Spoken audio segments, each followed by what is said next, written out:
asalaamaaleykum waa Zone 7 TV maa ngi leen di nuyu di am mbégte bu baax wax ci seen micro vraiment di nuyu Abou Neex mi nga xam ne moom laa nekkal di nuyu Matar Seck le directeur. tous les téléspectateurs de Zone 7 TV di leen wax ne tey jii ñu ngi fii ci école élémentaire bu Bambilor 1 et man nag defe naa Sénégal ci boppam xam nan ma bu baax sa Tamba donc actuellement fii tout est calme nit ñaa ngi ñëw voter calmement génn dem ñibbi amul embouteillage amul télescopage amul dara vraiment tout est calme te nii muy jàlle nii noonu lañ ko bëggee dans la discrétion amul werante amul dara donc muy loo xam ne lu ñu saluer la que le meilleur gagne actuellement Sénégal les gens sont mûrs maintenant waaw y a des gens réfléchis puisque tout le monde est informé waaw kenn jaratul ngay dem fenn pour ut information ndax toujours li la war a informer yaa ngi ko téye sa loxo muy sa portable il suffit nga am connexion rek xam li xew ci dëkk bi yëpp waaw donc kenn naxatul kenn vraiment ñëpp a ngi informé wu à temps donc actuellement daal vraiment man voté naa ba pare te xam naa ne sama waa ji Abou voté na ba pare le superstar de Bambilor waaw voté na ba pare vraiment ñuy am mbégte bu baax di ñaan yàlla rek mu jàlle nii résultat yi génn que le meilleur gagne loolu daal la vraiment di leen remercier ci liggéey bi ngeen di def nag ci Bambilor ndax nag Zone 7 TV vraiment ba mu nekkee fii ba léegi nit ñi sonnatuñu ñu ngi amee information ñu ngi seetaan actualité ñu ngi seetaan lépp nit ñi nga xam ne xamuñu leen woon sax yéen a ngi dem di leen seeti di waxtaan ak ñoom di leen génne ñu leen di xam donc c'est une fierté pour Bambilor Zone 7 TV nañ leen jàppale ci matériel ci lépp ba ngeen xam ne rek lépp dina mën a yomb liggéey bi dina mën a neex ci yéen daal voilà di leen remercier bu baax a baax. waaw salaamaaleykum waa Bambilor salaamaaleykum waa commune bu Bambilor maa ngi ziare ñëpp di bëgg ñëpp xam naa ne xamee nañ xar-xaram gi ma taxawal sama ki nga xamante ne muy sama kilifa muy sama idole muy sama vraiment star muy Sa Tamba di grand animateur ma koy ziare bu baax a baax di nuyu waa Zone 7 TV ñi nga xamante ne gis nañ seen liggéey bi ngeen di liggéey parce que dafa nekk liggéey boo xamante ne liggéey bu rafet la ni ko saa waxee léegi ci biir waxam lépp loo xamante ne tey Bambilor soxla woon nañ ko si ñi koy gis si télé yi vraiment Zone 7 mu ngi koy wane di nuyu ki nga xamante moom mooy PDC mooy ñoom Père Gora ñoom Moussé Sy ñoom vraiment Matar ñoom ñëpp daal di nuyu journalistes yi nekk Zone 7 TV yëpp di wax rek ñun tey ñëw nañ fi nga xam ne moom mooy école 1 bi ñu ngi voté nañ ba pare en tant que abonné voté naa gis ngeen xam ngeen lii mooy voté naa lii moom maa ngi ni niroog micro bi voté naa maa ngi micro bi instant bi ñëw niroo kon di wax rek li gën a am solo mooy ñiy voté laa bëgg a wax ne képp kuy ñëw si voté xoolal fi nga xamante ne foofu nga war a voté nga dem voté ko jëru xuloo jëru werante xoolal ki nga xamante ne moo gën ci yoon yaakaar nga ne moo gën ci askan bi nga voté ko ñi nga xamante ne voté nañ ba bari tamit nañ fexe bu ñu voté ñu génn dem parce que sànq rek ni ko saa waxee léegi kenn dérangé wul kenn mais man maa ngi gis action yoo xamante ne en tant que Abou Neex dama koy wax ñëpp dégg ko yow boo voté ak foo mënta bokk génnal mais bul taxaw si buntu yoon bi wala ci côté école bi di jéem a wax nit ñi kaay nii jaaral nii di expliquer gars yi loolu jaratu ko fii nit ñi xam nañ li ko saa Sambata waxee léegi nit ñi dofuñu téléphone bi moo leen di jàngal lépp kon ça veut dire yow miy voté war nga mën a xam fooy voté balaa ngay yegg si boo xamul nga ñëw laajte ñi nga xamante ne ñoom lañ fi teg mais am na ñoo xamante dañuy voté ba pare taxaw di la jéem a teg si code xam nga yooyu nit ñi dofatuñu quoi kon daal di ñaan yàlla rek que le meilleur gagne te ki giy gagné yàlla na doon koo xamante ne ku gën ci Sénégal la kuy defar Sénégal la muy Benno muy Yewwi Askan bi muy yeneen pouvoir yi fi nekk yëpp di ñaan yàlla daal Bambilor ci kaw ci kanam waaw di wax waa Zone 7 TV on va. ñu ngi sant ñëpp di siyaar ñëpp waaw vote yi moom wax dëgg yàlla gis nga boo xoolee tey jii école bi ni mu mel amul buuxante amul jàppal bàyyi gisoo fi kenn ku xuloo wala ku xeex wala jàppal bàyyi parce que ñun ñëpp ñoo bokk dëkk bi te ñun ñëpp benn lañ ñoo bokk dëkk bi vraiment dañuy ñaan yàlla ni vote yi commencé nii ci jàmm ñu àggale ko ci jàmm ak salaam waaw en tout cas daal vraiment tamit ñu ngi rafetlu yéen seen taxawaay maanaam ci Bambilor vraiment rafet na trop quoi. waaye sax day gën a saawaan baawaan barke Sëñ Tuubaa Mbàkke xam nga ne ndox xéewal la te ndox fu mu wàcc fu ne maanaam léppay sedd waaw bu tawoon fi mu toll nii bay lóor barke Cheikh Rafal ñëpp dinañ ñëw voté si ñëpp dañuy ñëw voté si jàmm waaw loolu moom waaw Elimane Wade la Bambilor. ok sama gars yi ñu ngi leen di ziare bu baax a baax waa Zone 7 TV ci leen béggee tey si li nga xamante ne moom mooy élection yi ñu ngi nii fi nga xamante ne moom mooy école 1 bu Bambilor ñu fekkee fi ki nga xamante ne moom mooy président ñuy wax rek mooy moo tey mooy Yewwi Askan bi ki nga xamante ni mooy Ousmane Rougui Sow en tant que Abou Nekh nag tey maa koy jox micro bi laaj ko nan la gisee élection yi ak yooyu noonu Ousmane ñu ngi lay nuyu. waaw maa ngi leen di fay di nuyu waa téléspectateur yu Jeune 7 TV yëpp donc tey dañu ñëw juste pour accomplir suñu benn acte civique muy di ñëw fas yéene tànn ay député pour Assemblée nationale bu Sénégal voilà. mais tey nga gis ne ni ma gisee élection yi dafa mel ni gars yi rang yi xaw mu bëri wala taw bi la ñuy ragal wala asamaan si gars yi daal ñu ngi ñëw ndànk ndax mais xam naa ne inscription moom am na doole moom. waaw mais dina ñëw dëgg la am par rapport ak enjeu wu élection locale bi donc heure bii la gënoon bari nit ci instant bi mais pour l'instant nit ñaa ngi nekk encore seen kër mais xam nga affaire sénégalais dañuy bëgg toujours affaire dernière minute quoi mais xam naa ne fii ak 16h incha allah nit ñëpp dinañ génn ñëw voté bu soobee yàlla. non ñun ñoo nga ca kaw a kaw. gis nga élection yi dañu koy gagné c'est-à-dire que ñun suñu défi mooy gagné Bambilor. mais non c'est vrai c'est-à-dire que ñun xam nañ ne département bi ñun dañ koy gagné. loolu amuñu si sax lu ñuy xel ñaar suñu waaje kay la ñu bëgg a dóor fii ci Bambilor ci suñu commune bu Bambilor mais département bi moom xam na ne saa yu demee assemblée nationale bu soobee xanaa mu jël oto pour l'instant romb ko quoi. mais assemblée moom pare na ci. waaw dañoo bëgg rek ñëpp ñëw xam nga Sénégal ñu ñoo ko bokk. bëgguñu xuloo bëgguñu xeex mais lépp nañ koy teg ci règlement comprendre loolu bu amee rek jàmm am parce que jàmm dafay tegu ci dëgg maanaam mu bañ a am ku ma am ndey ak ku ma amul ndey Sénégal ñun ñëpp ñun ñoo ko bokk école bii ñun fii la ñu jàngee ba toll ni ñu toll donc ñu ñoo bokk lépp yéene wuñu kenn lu bon li ñu bëgg mooy que na militant yeeg ñëpp na sénégalais yi génn ñëw voter parce que élection bi dafa am enjeu bi ci am mooy maanaam tey lépp cher tey député yi ñuy fal du dañuy voté Ousmane Rougui wala non dañuy voté ay député yi Sénégal ëllëg si biir ñooy voté suñuy budget ëllëg si biir ñooy défendre peuple bi ñun député yooyu la ñuy far dañoo bëgg député yoo xamante ne nekkatuñu ay député président de la République député askan wi. moo tax je lance à tout le monde na ñëpp génne ñëw voté élection bi ndax élection bi dafa am enjeu bu mag a mag et voilà am na leneen yeneen ak yeneen yu nekk ci gannaaw moo tax ñu bëgg na ñëpp génne ñëw voté si. waaw asalaamaaleykum wa rahmatulahi taala wa barakatu maa ngi tudd Saliou Diop di mandataire Benno Bokk Yaakaar ci élection législative yi ñu nekk dëkk fii ci Bambilor. léegi nga wax ñu sa impression par rapport au déroulement des votes. waaw déroulement vote yi actuellement amagul affluence mais am nañu yaakaar ni incha allah ci kanam tuuti balaa 18h ñu voté yëpp nañu voté ndax aussi li gën a am solo mooy taux de participation. te dañu nekk dans un village boo xam ne ñëpp ay mbokk lañu te contexte bi ñu toll ni muy les élections législatives man boog sama gis-gis warul benn am coow ndax ñaar liste rek nekku fi 8 liste la mais boo gisee tey ñuy coow Benno Bokk Yaakaar Yewwi mais loolu yëpp politique moo ko indi kenn ku ne na ngay defee campagne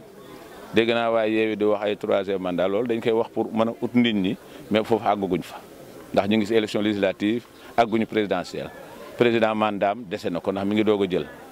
kon ki dese xanaa kay bala ñoo wax ay 3e ñu xaar ba mu àggali 2e mandat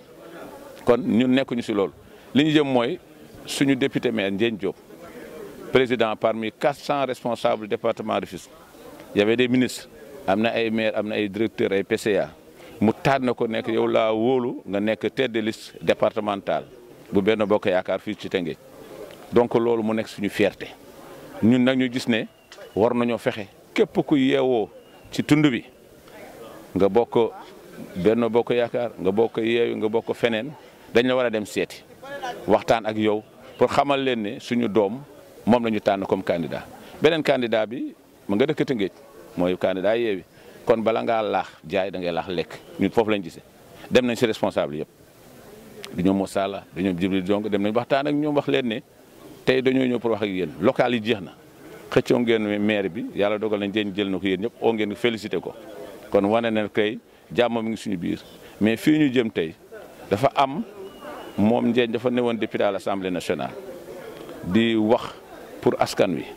yàlla dogal am na lu bari loo xam ne tey di ngeen ko gis ci Bambilor par rapport ak ay intervention mu doon def Assemblée nationale ba loolu yàlla mi ngi koy sottal li si gën a commencé ñu koy tracé mooy goudron bi ñu war def à Bambilor presque 3 kilomètres de goudron dina am biir Bambilor fii ci école bi yéen a gis ñu def tracé yi waa AGEROUTE di ko def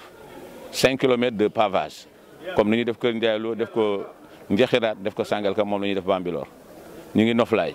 kon ñu ngi war a démarrer à Bambilor commencé nañ ko mais loolu lañ soxla Bambilor stade bi dañ ko war a goudronné def ci ay projecteur utal koy turbine mais loolu lañ soxla moom mu ko dem assemblée di ko plaider ba loolu am mu laajaat président ne ko man de da nga commencé assemblée gis naa ne yaa ngi ci yoon kon yow laay def candidat département Rufisque ministre yaa ngi fi ñoom ñëpp ñu ngi campagne pour que Ndiagne faluwaat député yaa ngi campagne pour Ndiagne faluwaat DPC ak directeur ñu ngi koy def mais bu ñu demee tey dégg ne suñu mbokk ñu ngi jóg bu jàppale keneen ku dëkk Tëngéej moom moo ñu jaxal. Aleykum wa rahmatullah Thierno El Hadj Malick Ba Bambilor ala kulli xalin bon impression bi ñu am macha allah ñu ngi sant yàlla bu baax a baax ñëw nañu tey ci suba voté si joxe sunu devoir civique incha allah ala kulli xalin fekk nañ nag macha allah calme na dal na amul benn rëpp amul benn rëjëx donc vraiment ça va nit ñi dem kenn rangul nit ñi voté nañ ci jàmm ak salaam c'est vrai que li ñu gis nag mooy ne nit ñi bëri wuñu xam naa je sais pas xaw ma lan la xam naa ne peut-être bon mën na am loolu après ñi nga xamante ne ñoom ñoo seen xel moo ci gën a màcc dinañ ko analyser xool lan la mais loolu moom constat bu ñuy def la bu ñëpp di def la ko ala kulli xaal bon li ci des mooy lépp am na jàmm ak salaam ak dal daal ñëpp ñu ngi voté ci calme ak salaam ak dal ala kulli xaal. jeunes yi aussi lii nga xamante ne moom la ñuy def muy vote moom dafa war a nekk ci seen xol ak seen xel parce que jeunes yi dëkk bi ñoom ñoo ko moom te lu ci baax bu fekkee fukk la juróom-ñeent yi ñoom ñoo ko war a baaxal mag ñi moom dañuy taxawee taxawaayu sage di xelal mag xale yi di leen teg ci yoon donc jeunes yi nañu génne ñëw voté si nañu xam ne li ñuy def ñoom lañ koy defal ni vote bi ñuy def pour ñoom la parce que seen avenir la assemblée nationale lépp lu ñu fa wax wala lépp lu ñu fa defal pour ñoom la parce que nekkatul pour mag ñi léegi seen lépp jàll na mais pour xale yi la pour seen dund ak seen dundina la kulli xale yi gën a jag incha allah pour jàng mi gën a jag faju bi gën a jag pour incha allah dem ak dikk bi gën a jag ala kulli xalin pour daal condition de vie yi gën a amélioré wu ala kulli xalin incha allah rabbi ba nga xamante ne ni nit ñi dinañu mën a dund ci jàmm dinañ mën a jaamu yàlla buñ ko soxlee dinañ mën a lu ñu bëgg def ci jàmm ak salaam dinañ ko mën a def ala kulli xalin loolu daal ci kaw loolu maa ngi leen di ñaax ñoom ñëpp ñu génn ñëw voté si incha allah ala kulli xalin merci. waa asalaamaaleykum waa Bambilor yëpp man maay représentant Sénat fii ci élection yi législative yu 2022 maa ngi toog ak sama njaboot gi macha allah sant yàlla naka yàlla yokk te mu jëm kanam. Bon, dans l'ensemble élection yi ça se passe correctement hein, les gens viennent et il n'y a pas de problème vraiment pas d'incident. Yàlla na yàlla def mu fii ba ngoon aussi mu mel parce que dans l'ensemble c'est correct wax dëgg yàlla kenn amul looy signaler quoi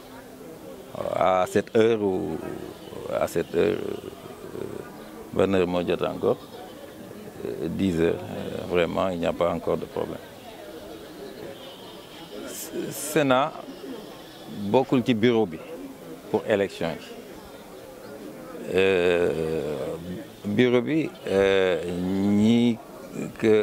amee mooy ñi nekk ci biir classe yi ñun ñooñu la ñuy contrôler ndax ñu ngi def seen liggéey correctement ça veut dire donc ñun du ñun ñooy toppatoo élection dañuy xool ndax ñi nekk ci bureau yi ñoom ñu ngi liggéey normalement man ci li ma gisugum en tant que superviseur à cette heure 10 heures le travail est correct donc encore une fois pour me faire comprendre Sénat moom du defar élection yi ñi nekk ci bureau yi ñoo koy toppatoo ñoom ñu ngi ci seen bureau di lijjanti seen élection ñun ñoom la ñuy xool ndax seen liggéey normal na wala normal boo amee lu normal ñu wax ko boo amul lu normal ñu bind benn PV dem déposer comme ça ministre de l'intérieur dina leen wax yéen ndax liggéey lu tax liggéeyu leen bu baax waaw man nag li ma gisagum mooy le travail est correct voilà. dans l'ensemble yàlla na yàlla def lii continuer ba ngoon parce que dans l'ensemble ça va, c'est correct. Il n'y a pas de problème, il n'y a pas d'incident. Et que le meilleur gagne. Bonjour Sénégal. C'est M. Momar Talla Ngom, communicateur traditionnel, historien lébou, personne ressource de la commune de Bambilor. di nuyu ñëpp di ziare ñëpp di ñaan yàlla jàmm jëkk mujj ci lii nga xam ne droit la ci bépp citoyen buy yeewoo Sénégal ndax lii tànn rek la ndax dañu am na ni Sénégal république la législatif l'exécutif la cour suprême de justice am na fi cour de justice moo di ñuy atte ci charte yi réew mu tëral ne ku jàddu yoon la yoon rek ñuy wax. assemblée nag député yi ñuy fal ñooy tëral charte yi ñuy sàmm kon constitution bi Sénégal dafa war a rafet te day rafet ñuy ñaan nag fa tabarakallahu bépp citoyen ñëw def sa droit bi nga xam ne moom nga war a def muy voter fa tabarakallahu tranquillement fa tabarakallahu librement alors le Sénégal jëm kanam asalaamaaleykum wa rahmatullah. man maa ngi tudd Mamadou Sall Diop donc je suis un responsable politique dëkk fii ci Bambilor waaw donc di liggéey aussi dans le cadre des élections législatives di liggéey aussi dans le cadre de Yewwi Askan Wi l'intercoalition Wallu Yewwi Askan Wi voilà c'est ça. léegi say impression par rapport ak vote yi ni muy déroulé waaw impression yu baax la ñu am macha allah parce que nit ñaa ngi ñëw et puis vote bi mu ngi déroulé normalement en tout cas ici à Bambilor te vraiment fi mu nekk ni ñu lambe poule bi am nañ yaakaar lool macha allah yàlla bu yaakaar tas waaw parce que gis nañ ni nit ñi jël nañ engagement vraiment Yewwi Askan Wi waaw parce que ñiy voté ñi waaj a voté ñi voté ñëpp buñ duggee ñëw génn dañ lay rassurer te boo gisee tànnaaf yow en tant que journaliste sax di nga xam ni euphorie bi ci côté vraiment Yewwi la nekk quoi. léegi nag am na benn cas boo xam ne nag dañ ko signalé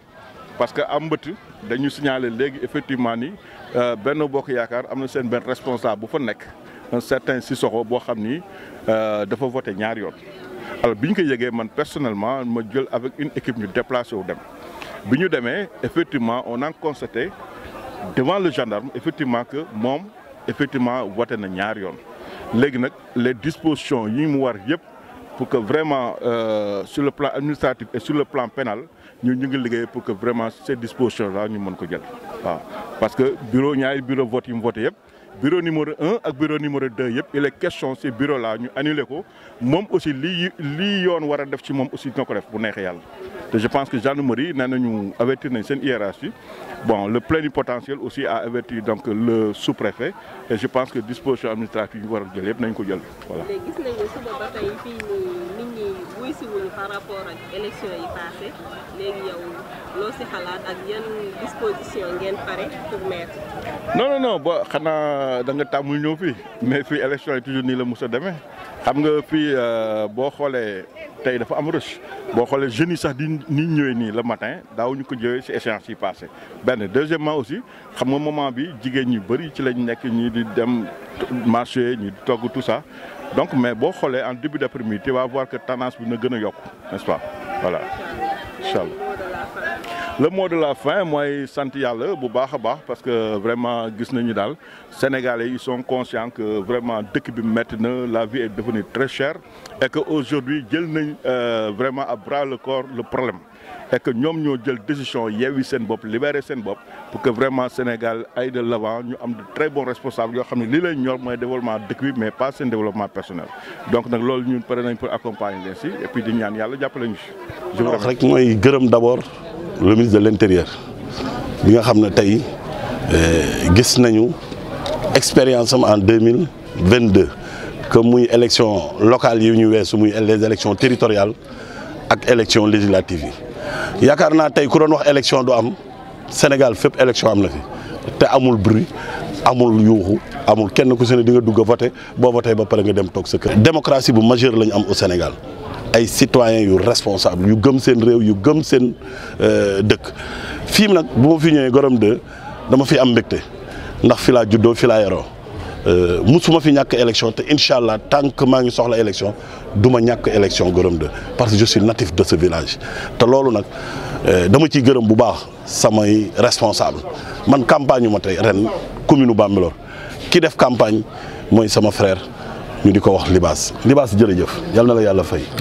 yal na la yàlla fay xool leen dispositif bi ñu jël nii jël ay bâche teg bu naaj wi doon tàng électeurs yi dugg ci biir bâche ça prouve nettement que ñun préparé woon nañu lii lépp kon jërëjëf moo dugg ci dëkk bi wax ak nit ñi mais di gërëm bu baax sama frère Amademba Diène moom it ci engagement bi mu jël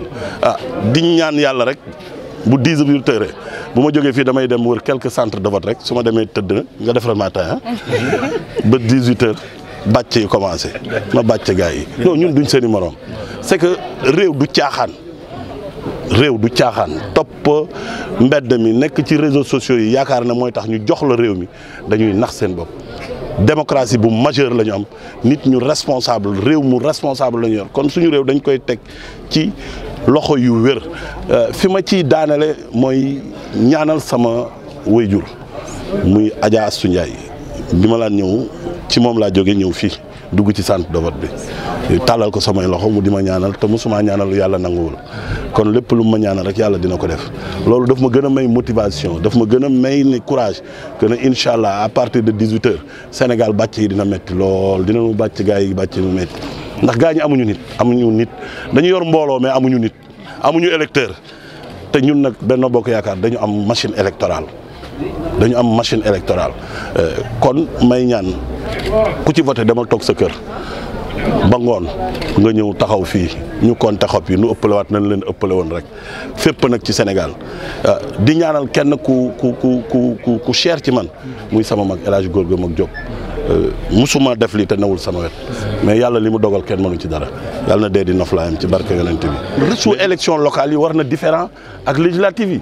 parce que au moment où nous parlons nous sommes à presque 40% dans les bureaux de vote man bureau de vote bu ne téeméer bu ci war a voté si ñu inscrit ñeen fukk yi voté nañu à partir de midi donc tey bu ñu xoolee centre de vote Gorom 2 bi ma wëree 4 bureaux de vote yëpp nous sommes à presque 40% de votants et le taux national ne peut pas musul àgg lu weesu 47% donc tey à cette heure bu ñu demee ba 40% ça prouve nettement que ne vraiment nit ñi ñu ngi génn donc rëcc bi mënatul am parce que élection bi moo gaaw benn bulletin la moo tax sama gars yi dañu juum quoi sama gars yi dañu juum defoon na ñaari vote la amuñu expérience politique waaw ndax boo dee kay militant wu kenn il faut nga tànn kenn si seen ñaari liste yooyu mais nag yooyu yëpp ça prouve nettement qu'il y a une démocratie au Sénégal démocratie boobu nag dañuy ñaan yàlla na bu ko dara yàq bu ngoonee yàlla may ndam président Macky Sall mu am majorité bu mag assemblée nationale te incha allah dina am c'est la vérité il y aura cette large majorité dans les départements on gagnera presque 80% des départements sur la masse majoritaire on va dépasser les 50% donc ça c'est sûr peut-être si on parle de l'opposition c'est la dispersion maanaam ni pouvoir bi ni ñu disperser woo ci local yi te kooku ku ne amoon na sañ suñu am envie diriger mais bu kilifa gi nee na kii laa fi teg mais ki mu fi teg la ñëppay àndal parce que ce n'est pas la personne qui nous intéresse mais kilifa gi moo ñu intéressé pour le développement du Sénégal jërë ngeen jëf merci